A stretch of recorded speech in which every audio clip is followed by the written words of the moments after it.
आज का जो रेलवे का हादसा है बड़ा मंदोलाक हादसा है।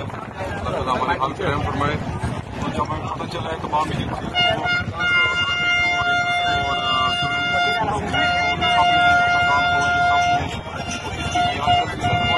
और ये 10 बोगियाँ पूरी रेड हुई थी और उनमें से लोगों को निकालना जहाँ पे लोग फंसे हुए थे और इस पे रेस्क्यू 112 ने बड़ा अच्छा किरदार अदा किया। रेंजर्स और फौज के जो जवान पहुंचे उन्होंने पूरी तौर पे लोगों को जो है वो बोगियों से निकाला जहाँ से निकाल सकते थे और जख्मियों को जल्द से जल्द जो है वो फर्स्ट एड दी गई और उनको अस्पताल पहुंचाया गया। शुक्र है कि सबकी जान बच गई है। जो जख्मी थे उनमें कोई क्रिटिकल नहीं है इंशाल्लाह।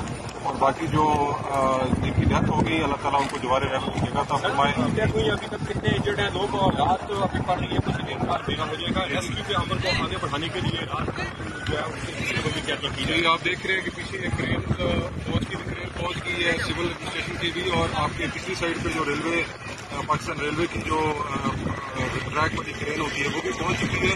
तो ये सारी बोगियों को हटाएंगे एक एक करके, तमाम बोगियों को क्लियर कर दिया गया है। पुल के ऊपर है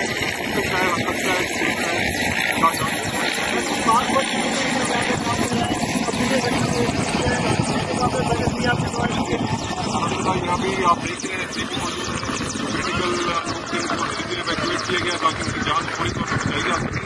और जो शहीद हो गए या इस हादसे के अंदर उनको भी निकाला गया है, स्पेशली डेड बॉडीज को, और उनको इवैक्यूएट किया गया है। इस वक्त यहाँ पर तमाम बोगीज को क्लियर कर लिया गया है सिवाय एक बोगी के जिसको ये क्रेन के जरिए अभी उठाने की कोशिश करेंगे और उस वक्त तक यहाँ मौजूद है जब तक ये तमाम बोगीज क्लियर नहीं होते। हादसे के हवाले से क्या बताया गया? क्या तकलीफ पड़ी थी, हादसा था, इत्तेफाक था या आगे नहीं, मेरा ख्याल है कि ये प्रिलिमिनरी इनिशियल इन्वेस्टिगेशन है, उसके ताबिक एक बारी नहीं थी। नाक में दहशतगर्दी का ये मामला है, ये मोस्ट प्रॉब्ली शायद टेक्निकल इसकी हो सकती है वजूहत हो रही है। अथॉरिटीज अपनी इंक्वायरी करेंगी और उनकी जितनी भी होती है इंक्वायरी उसका पता चलेगा कि हादसे की क्या वजह है और हादसे की